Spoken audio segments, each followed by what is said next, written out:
دوستو، کیسے ہیں آپ سب؟ میری دعا ہے کہ آپ سب خیریت سے ہوں، آپ کی ہر وہ جائز خواہش پوری ہو جس کی آپ کو چاہت ہے، اور آپ جہاں رہیں خوش رہیں، آباد رہیں اور صحتیاب رہیں۔ دوستو، رات کے بھیانک اندھیروں میں ہم اکثر انجانے میں غیر مرئی مخلوقات کے قریب چلے جاتے ہیں۔ جب انسان کا سامنا ان مخلوقات سے ہوتا ہے تو ایسے ہیبت ناک واقعات روح پذیر ہوتے ہیں کہ انسان کی روح تک کانپ جاتی ہے۔ ایسا ہی ایک بہت ہارر وحشت ناک واقعہ ہمیں اسلم نے نواب شاہ سے بھیجا ہے۔ اسلم، اتنا دہشت ناک واقعہ بھیجنے کا آپ کا بہت شکریہ۔ چلیے دوستو، مزید وقت ضائع کیے بغیر اسلم کی یہ خوفناک آپ بیتی ہم اسلم کی ہی زبانی سنتے ہیں۔ السلام علیکم شعیب بھائی، میرا نام اسلم ہے، میں نواب شاہ میں رہتا ہوں۔ یہ واقعہ جو میں آپ کو سنانے جا رہا ہوں میرے ساتھ سن 2011 میں پیش آیا۔ میں میٹرک کا امتحان دے کر فارغ ہوا تھا تو میں چھٹیاں گزارنے سکھر میں موجود اپنے تایا کے گھر چلا گیا۔ تایا کا بیٹا اور میں ہم دونوں ہم عمر تھے اور بہت اچھے دوست تھے۔ تایا نے ابھی نیا گھر لیا تھا، وہ ابھی نئے گھر میں شفٹ ہوئے تھے۔ گھر کافی اچھا تھا، چھت بھی کافی بڑی تھی اور وہاں بہت اچھی ہوا آتی تھی۔ میں نے اپنے کزن سے کہا کہ یار رات کو چھت پر ہی سوئیں گے، گرمی بہت زیادہ ہے، مزہ آئے گا۔ میرے کزن نے کہا کہ ہاں مزہ تو آئے گا، لیکن یار یہ جو پیچھے گراؤنڈ ہے اس کے بارے میں کافی ہارر قصے مشہور ہیں۔ کہا جاتا ہے کہ بہت پہلے یہاں ایک قبرستان ہوا کرتا تھا، اس وقت بھی یہاں بہت ہارر واقعات ہوا کرتے تھے، تو لوگوں نے یہاں اپنے مردے دفنانا چھوڑ دیے تھے۔ آہستہ آہستہ یہ قبرستان بالکل ختم ہو گیا اور گورنمنٹ نے اس کو گراؤنڈ میں تبدیل کر دیا، لیکن آج بھی یہاں لوگوں کے ساتھ بہت خوفناک واقعات پیش آتے ہیں۔ اس لیے مجھے تو چھت پہ سونے سے بہت ڈر لگتا ہے، کیونکہ دیکھو یہاں سے یہ گراؤنڈ بالکل صاف نظر آ رہا ہے۔ اس وقت ہم دونوں چھت پر ہی کھڑے تھے۔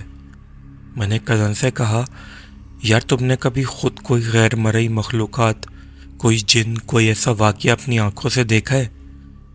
میرے کزن نے کہا دیکھا تو نہیں ہے لیکن ہاں سنا بہت ہے۔ میں نے اپنے کزن سے کہا کہ یار یہ ایسے ہی بس خواہ و خواہ میں کہانیاں مشہور ہو جاتی ہیں، کچھ نہیں ہوتا۔ میرے کزن نے کہا ہاں یار دیکھا تو میں نے بھی کچھ نہیں ہے، چلو ٹھیک ہے پھر آج اوپر ہی سوتے ہیں، گرمی تو واقعی میں بہت زیادہ ہے۔ خیر رات ہوئی تو ہم دونوں چھت پر آ کر سو گئے۔ آدھی رات کو کافی لوگوں کے چلنے کی آواز سے میری آنکھ کھل گئی۔ میں نے گھڑی دیکھی تو رات کے 3 بج رہے تھے۔ میں اٹھ کر بیٹھ گیا۔ آواز اس آسیب زدہ گراؤنڈ سے آ رہی تھی۔ میں نے گراؤنڈ کی طرف دیکھا تو کچھ لوگ میت لے کر جا رہے تھے، لیکن حیرت اور خوف کی بات یہ تھی کہ ان سب نے سفید کپڑے پہنے ہوئے تھے اور سب ہی بہت ہی زیادہ کالے تھے۔ ان سے ایک عجیب سا خوف محسوس ہو رہا تھا اور ایسا لگ رہا تھا کہ وہ چل نہیں رہے بلکہ زمین کے اوپر اڑتے ہوئے جا رہے ہیں۔ میں نیند میں تھا۔ جب میں نے اپنی آنکھیں مسل کر دوبارہ دیکھا تو اب گراؤنڈ میں کوئی بھی نہیں تھا۔ میں نے سوچا شاید یہ میرا وہم ہوگا، یا ہو سکتا ہے واقعی میں کچھ لوگ میت لے کر جا رہے ہوں اور آگے نکل گئے ہوں۔ خیر میں لیٹ کر دوبارہ سو گیا اور میں نے اس کا ذکر کسی سے نہیں کیا۔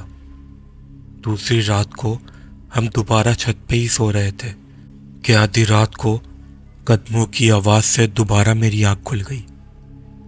میں نے گھبرا کر گھڑی کی طرف دیکھا تو رات کے 3 ہی بج رہے تھے۔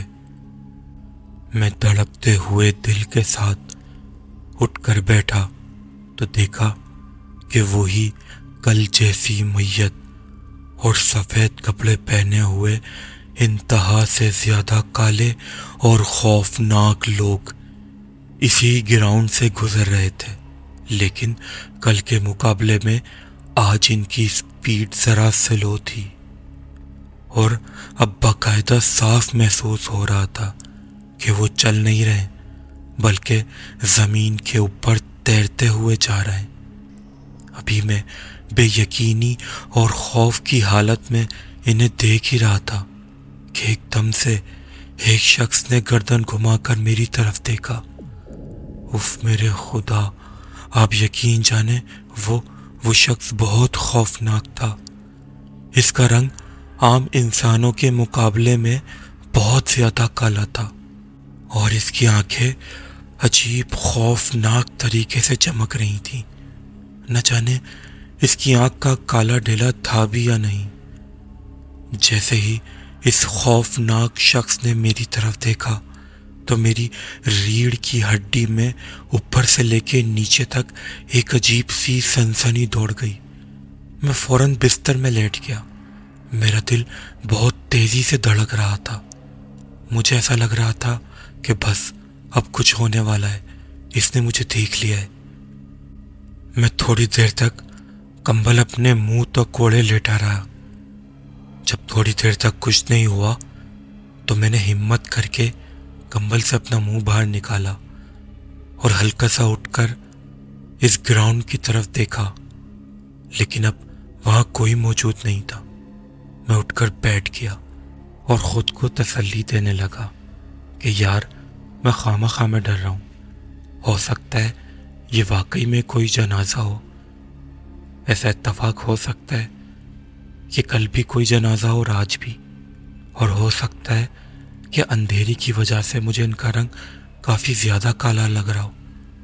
اور میں نے ہی تو اپنے کزن سے کہا تھا کہ لوگ ایسے ہی خواہ میں کہانیاں مشہور کرتے تھے، اب میں کیوں خواہ میں کوئی کہانی مشہور کروں؟ ایسے بہت سے خیال میرے دماغ میں چل رہے تھے۔ انہی سوچوں میں تھوڑا ریلیکس ہوا اور لیٹ کر سو گیا۔ دوسرے دن بھی میں نے کسی سے اس بات کا ذکر نہیں کیا۔ تیسری رات کو پھر ہم دونوں چھت پر ہی سوئے۔ رات کو پھر کچھ لوگوں کے قدموں کی آہٹ سے میری آنکھ کھل گئی۔ میں نے ڈرتے ہوئے گھڑی کی طرف دیکھا تو آج بھی 3 ہی بج رہے تھے۔ میں نے دل میں سوچا کہ یار اب یہ تو اتفاق نہیں ہو سکتا کہ روز میری 3 بجے ہی آنکھ کھلے۔ میں نے ڈرتے ڈرتے اٹھ کر گراؤنڈ میں دیکھا تو میرے خدا، وہ سفید کپڑے والے انتہائی کالے اور ہیبت ناک لوگ میت اپنے کاندھوں پر اٹھائے گراؤنڈ میں کھڑے تھے، اور آج وہ سارے میری طرف دیکھ رہے تھے۔ ان کے چہرے بہت زیادہ کالے اور بھیانک تھے، اور ان کی بھیانک آنکھیں بہت خوفناک طریقے سے چمک رہی تھیں، اور وہ غضبناک طریقے سے میری طرف دیکھ رہے تھے۔ مجھے یقین ہو گیا تھا کہ یہ کوئی اتفاق نہیں ہے، یہ ضرور کوئی غیر مرئی مخلوق ہے۔ یہ جنازہ کوئی عام جنازہ نہیں بلکہ جنات کا جنازہ ہے۔ میں نے اپنے کزن کو ہلایا اور ٹوٹے پھوٹے الفاظ میں کہا، یار وہ دیکھو گراؤنڈ میں۔ میرے کزن نے گراؤنڈ میں دیکھا تو اس کی بھی حالت خراب ہو گئی۔ اس نے انتہائی خوف زدہ آواز میں کہا، یار میں نے کہا تھا نا یہ گراؤنڈ آصف زدہ ہے۔ ہم دونوں کا خوف اور دہشت سے برا حال تھا۔ ہم خوف سے گراؤنڈ میں موجود ان خوفناک غیر مرئی مخلوقات کو دیکھ رہے تھے۔ ہم دونوں سکتے میں چلے گئے تھے۔ مجھے سمجھ ہی نہیں آ رہا تھا کہ اب کریں تو کریں کیا، کہ ایک دم سے وہ میت جو ان مخلوقات کے کندھوں پر رکھی ہوئی تھی، وہ میت اٹھ کر بیٹھ گئی۔ اف میرے خدا، وہ بہت زیادہ خوفناک تھی۔ باقاعدہ پورے کفن میں لپٹی ہوئی تھی، جیسے ہم مردے کو کفن میں لپیٹتے ہیں، لیکن اس کا اس کا اس کا قد بہت زیادہ لمبا تھا اور اس کا صرف منہ کھلا ہوا تھا۔ جو اس کے بیٹھنے کے بعد ہمیں نظر آیا وہ حد سے زیادہ کالی اور خوفناک تھی، اور اس کی آنکھیں کسی انگارے کی طرح چمک رہی تھیں۔ ہم دونوں چیخ مار کر چرپائی کے نیچے چلے گئے۔ مسئلہ یہ تھا کہ ہم نیچے بھی نہیں بھاگ سکتے تھے، کیونکہ نیچے جانے کے لیے جو سیڑھیاں تھیں وہ بالکل گراؤنڈ کی طرف سے اترتی تھیں۔ اگر ہم سیڑھیوں سے نیچے جاتے تو ان کے اور قریب ہو جاتے۔ ہم دونوں نے زور زور سے رو رو کر اور چیخ چیخ کر آیت الکرسی پڑھنا شروع کر دی۔ اللہ کا لاکھ لاکھ شکر ہے کہ ہماری چیخ و پکار سن کر گھر والے اٹھے اور بھاگتے ہوئے چھت پر آ گئے۔ میرے تایا نے گھبرا کر پوچھا کہ کیا ہو گیا ہے؟ ہم دونوں نے انتہائی خوف میں کانپتی ہوئی آواز میں کہا، وہ گراؤنڈ میں دیکھیں، وہ گراؤنڈ میں۔ تایا نے کہا، گراؤنڈ میں تو کوئی نہیں ہے، کیا ہوا ہے؟ ہم نے ہمت کر کے اٹھ کر دیکھا تو گراؤنڈ میں کوئی نہیں تھا۔ ہم نے کہا، آپ سب پہلے لوگ نیچے چلیں پھر ہم بتاتے ہیں۔ ہم سب کے ساتھ نیچے آئے اور پھر یہ سارا واقعہ سب کو بتایا۔ میں نے بتایا کہ میں 3 دن سے یہ سب دیکھ رہا تھا۔ تایا نے کہا کہ پہلے دن ہی تم لوگوں کو نیچے آ جانا چاہیے تھا۔ اس گراؤنڈ کے بارے میں تو بہت زیادہ خوفناک واقعات مشہور ہیں۔ تایا نے کہا کہ مجھے یہاں شفٹ ہونے کے بعد پتہ لگا ہے، ورنہ میں یہاں گھر ہی نہیں لیتا۔ خیر، میں تو بہت ڈر گیا تھا۔ میں تو اسی دن واپس اپنے گھر آ گیا۔ تایا نے بھی وہ گھر جلدی ہی خالی کر دیا۔ آج میں سوچتا ہوں کہ وہ میری بے وقوفی تھی، مجھے پہلے ہی دن سب کو سب بتا دینا چاہیے تھا، اور اس کے بعد چھت پر نہیں سونا چاہیے تھا۔ نہ جانے میں نے وہاں غیر مرئی مخلوقات کو میت لے جاتے کیوں دیکھا۔ اگر وہ زمین پر اڑتے ہوئے جاتے تھے تو مجھے قدموں کی آواز کیوں آتی تھی؟ کیا واقعی میں اب اس قبرستان میں جنات دفن ہوتے ہیں؟ کیا واقعی میں جنات دفن ہوتے بھی ہیں، یا وہ ہمیں صرف ڈرا رہے تھے؟ مجھے اپنے ان سوالوں کے جواب آج تک نہیں مل سکے۔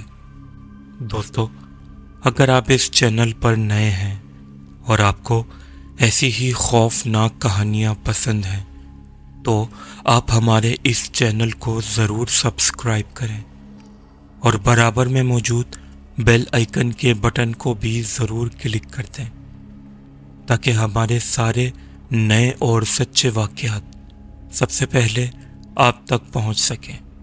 اور دوستو، اگر آپ کو یہ واقعہ اچھا لگا ہے تو اپنے فیملی ممبرز کے ساتھ بھی ضرور شیئر کیجیے گا۔ اور دوستو، یہ واقعہ آپ کو کیسا لگا ہے ہمیں اپنی رائے کمنٹ سیکشن میں ضرور دیجیے گا۔